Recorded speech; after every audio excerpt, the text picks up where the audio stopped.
தமிழ் உறவுகளுக்கு வணக்கம். கள்ள ஓட்டு போடும் திமுகவினர் என்ற தலைப்பில் இந்த காணொளியை நாம் காண்கிறோம்.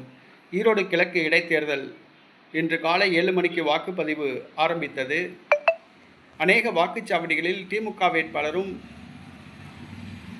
திமுக முகவர்களும் நாம் தமிழர் கட்சி முகவர்கள் மட்டுமே உள்ளார்கள். மற்ற சுயேட்சை வேட்பாளர்களுக்குரிய முகவர்கள் யாரும் கிடையாது. ஆகவே திமுக வேட்பாளர்களுக்கு ஆதரவாக அமர்ந்துள்ள திமுக முகவர்கள் நாம் தமிழர் கட்சி முகவர்களை மிரட்டி கள்ள ஓட்டு போட்டு வருகின்றனர். இதற்கு தேர்தல் ஆணைய அதிகாரிகளும் உடந்தையாக உள்ளனர். தேர்தல் அலுவலர்களும் உடந்தையாக உள்ளனர். திமுகவினருக்கு ஆதரவாக உள்ளனர். தேர்தல் நடத்துகின்ற அலுவலர்களை திமுகவினர் நன்றாக கவனித்துள்ளனர். காலையிலேயே காலை சிற்றுண்டி, டீ, வடை ஆகியவை வாங்கி கொடுத்துள்ளனர். கவரில் பணம் வைத்து கொடுத்துள்ளனர்.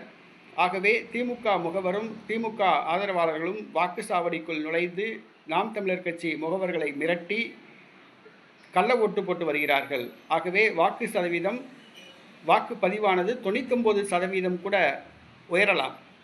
பொதுவாக 70-80% தான் வாக்குப்பதிவு நடக்கும். ஆனால் இன்றைய தினம் திமுக கள்ள ஓட்டு போடுறத பார்க்கும் பொழுது 99% வாக்குப்பதிவு கூட நடந்தால் கூட ஆச்சரியம் கிடையாது. அதனால் திமுகவினர் இன்று காலையிலிருந்து அராஜகம் செய்கிறார்கள். வாக்குச்சாவடிகளில் நாம் தமிழர் கட்சி முகவர்களை மிரட்டி கள்ள ஓட்டு போட்டு வருகிறார்கள். காவல்துறை கண்டுகொள்ளவில்லை, தேர்தல் ஆணையமும் கண்டுகொள்ளவில்லை. தேர்தல் நடத்தும் அலுவலர்களும் திமுகவுக்கு உடந்தையாக உள்ளார்கள்.